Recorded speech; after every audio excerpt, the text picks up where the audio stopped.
മാസത്തിൽ 1-2 പ്രാവശ്യമാണ് നമുക്ക് പുട്ട് കാണിക്കണം കിട്ടുക. അതുകൊണ്ട് തന്നെ പുട്ടായതുകൊണ്ട് നല്ല ആസ്വദിച്ച് കഴിക്കും ചെയ്ത്.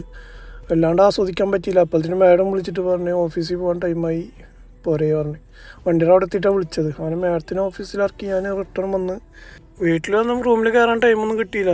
അപ്പോൾ അടുത്ത പണി കിട്ടി. കഫീലിൻ്റെ മക്കളെ സമ്മർ ക്ലാസ് തുടങ്ങിയിട്ടുണ്ട്. അപ്പോൾ അത് അവിടെ കൊണ്ടാക്കി കൊടുക്കണം. അത് നമ്മൾ നാഷണൽ അക്വറിയത്തിൻ്റെ ഒക്കെ ബാക്ക് സൈഡിലായിട്ടാണ് വരുന്നത്. അങ്ങനെ അവരെ കൊണ്ടാക്കി വീട്ടിലിറത്തി. പിന്നെ പ്രത്യേകിച്ചൊന്നും പണിയില്ല. അപ്പോൾ മാഡത്തിന് വണ്ടി അവിടെ കിടക്കുന്നുണ്ട്. അപ്പോൾ ആകെ പൊടി പിടിച്ച് കിടക്കുകയായിരുന്നു. 2 ആഴ്ചത്തോളം ഉണ്ടാവും കഴുകിയിട്ട്. അപ്പോൾ പിന്നെ അതൊന്നും കഴുകാൻ നിന്നു. പിന്നെ അലയിൽ പോയി വന്നിട്ട് കഴുകുമ്പോൾ ആകെ ചടപ്പായിരിക്കും. എൻ്റെ വണ്ടിയും പിന്നെ ഇതും കഴിഞ്ഞ് വരുമ്പോൾ ആകെ തഴുകാനാവും. പിന്നെ ചൂടല്ലേ. അങ്ങനെ പിന്നെ ഇവർ വണ്ടി കഴുകാൻ നോക്കുക, ടയർ മുക്കാൻ ആദ്യം നോക്കുക. അതുകൊണ്ട് തന്നെ ടയറാണ് മെയിനായിട്ട് നമ്മൾ പോളിഷ് ചെയ്യാറ്.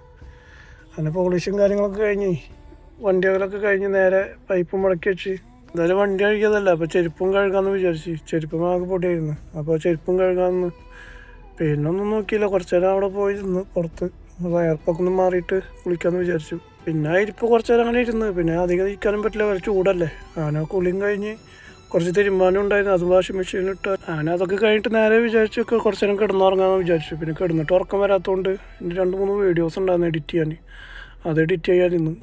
അങ്ങനെ എഡിറ്റ് ചെയ്ത് കഴിയുമ്പോൾ രാജേഷ് ഒന്ന് വിളിച്ച് ചോറ് കഴിക്കാൻ ടൈമായി പറഞ്ഞിട്ട് അങ്ങനെ രാജേഷിനായിട്ട് പോയി ചോറ് കഴിച്ച് ഇന്നത്തെ ഏതാണ്ടൊക്കെ തീരുമാനമായിക്കണേ. പിന്നെ എൻ്റെ വീഡിയോസ് ആദ്യമായിട്ട് കണ്ടവരുണ്ട് ലൈക്കും ഫോളോയും ചെയ്യാൻ മറക്കല്ലേ.